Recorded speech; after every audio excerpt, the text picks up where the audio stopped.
Whenever you hear about India's economic future, the story always seems to kick off with this one massive number, 1.4 billion people. And the whole idea is that this giant population is an engine for growth, right? That it's basically setting India up to be the next China.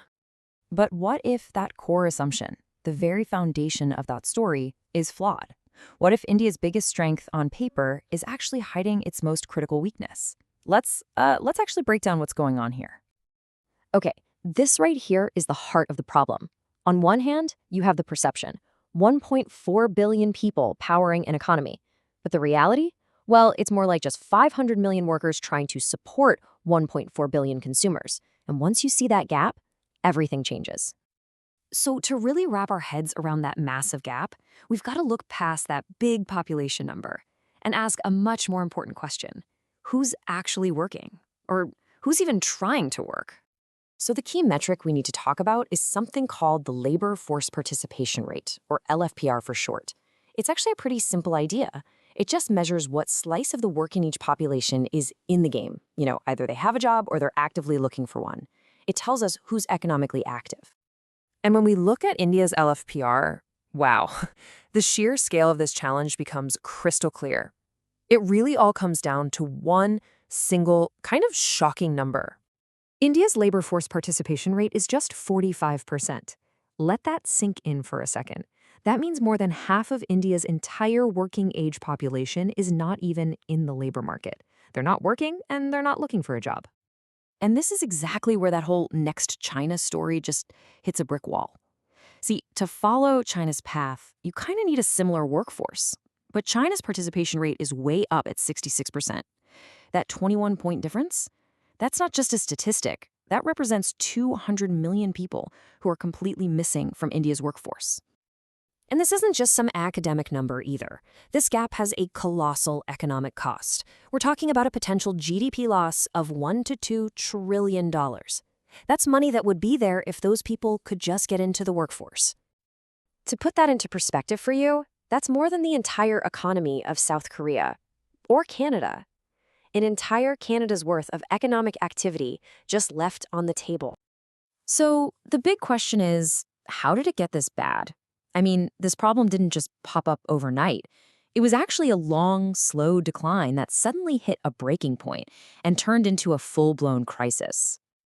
If you look at this chart, you can see that starting back in the early 2000s, there was this steady, kind of worrying, downward drift. The workforce was slowly shrinking as a percentage of the population. But, it was a drift, not a free fall. And then, around 2018, something just snapped. The line on the graph doesn't just drift anymore. It falls off a cliff. The participation rate didn't just decline, it absolutely collapsed. And honestly, India still hasn't recovered. So what on earth happened? Well, it was basically a perfect storm. First, you had the massive shock of demonetisation, where 86% of the country's cash suddenly became useless. Then, right after that, came the chaotic rollout of a new national tax, the GST. These two shocks hit the economy hard, especially since rural jobs were already drying up. It pushed millions of people out of the workforce, almost overnight. But this collapse, it wasn't felt equally by everyone. And to really understand it, we have to look at the group that was hit the hardest and has struggled the most to come back: women. To put it simply, the demand for female labor just evaporated in key areas. The kinds of jobs many women relied on, especially in rural areas, but outside of farming, they just weren't there anymore. Any sense of stability was gone. And you can see the chain reaction, right? Those huge economic shocks we just talked about, they disproportionately crushed the small, informal businesses, which just happened to be the biggest employers of women in India. When those businesses went under, the jobs just vanished. But it's not just that. For women who still wanted to work, the system itself basically put up a wall of barriers. I mean, just think about it. Unsafe transportation just to get to and from your job, a serious lack of affordable childcare, and even if you overcome all that, the job itself is probably unstable and low-paying. When you're facing all of that, staying in the workforce starts to feel less like a choice and more like an impossible struggle. And this really gets to the heart of the matter.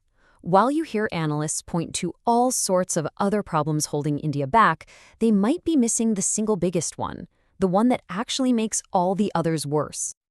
You always hear about the usual suspects, right? Not enough foreign investment, a weak education system, or dysfunctional local governments. And look, those are all very real problems, no doubt about it. But take foreign investment, for example. As you can see, it's been pretty inconsistent. But what good is a brand new foreign-funded factory if you don't have enough workers to actually run it? What good is a better education system if there are no jobs for the people who graduate? It all comes down to a very basic economic equation. For your GDP to grow, you need efficiency, productivity, and labor.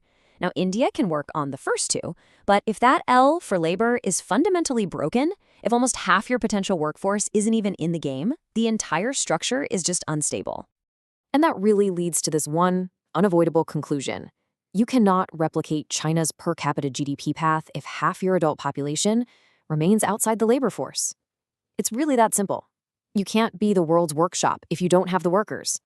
So we have to ask the question, without solving this foundational problem of its 200 million missing workers, is the whole dream of India becoming the next China just a mirage?